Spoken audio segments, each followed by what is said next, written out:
Ayun, so magandang araw ulit sa inyong lahat at welcome ulit sa ating panibagong video. No? So ngayong araw, ang topic natin is kung ano ba yung safety observation. No? Pero bago ang lahat, shoutout ko muna si Mama Lisa na kung hindi ako nagkakamali ay nasa Cebu ngayon. No? So shoutout sa iyo, Ma.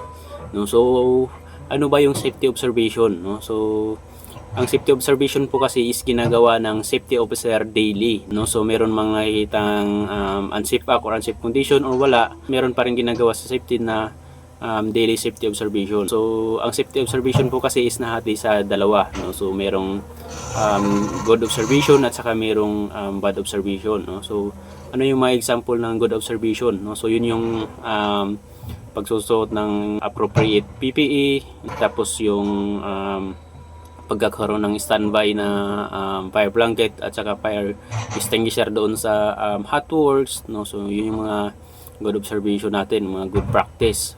So ano pa, yung paglalagay ng barricades sa mga manhole or sa mga open excavation. No? So yun yung mga good practice or good observation makikita natin sa site. No? Ano pa, meron tayong makikitang safety net doon sa nagtatrabaho sa taas na may safety net na nakalagay. Ayun, good practice po yun, good observation. Yung mga example. Tapos ano pa, yung mga tagging yung ating mga tools, mga equipment, yung may mga inspection. No? So yun po yung mga good observation. No? So doon naman sa bad observation, papasok po doon yung unsafe act at saka unsafe condition. No? Halimbawa na ang ating bad observation is nag-horseplaying yung tao, yung mga nag-use doon sa mga hindi naman designated smoking area. Ano pa, yung mga hindi nagsusuot ng PPE.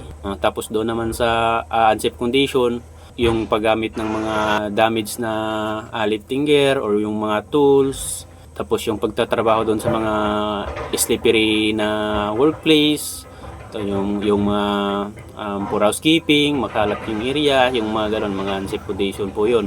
Tapos yung mga naglilifting na walang barricades or walang signalman, yung nagtatrabaho doon sa under suspended load, yung mga ganung bagay. So papasok po doon sa mga unsafe condition. Tapos ano pa, yung mga nag-hot works doon sa malapit sa mga flammable materials. No? So yung mga ganung bagay.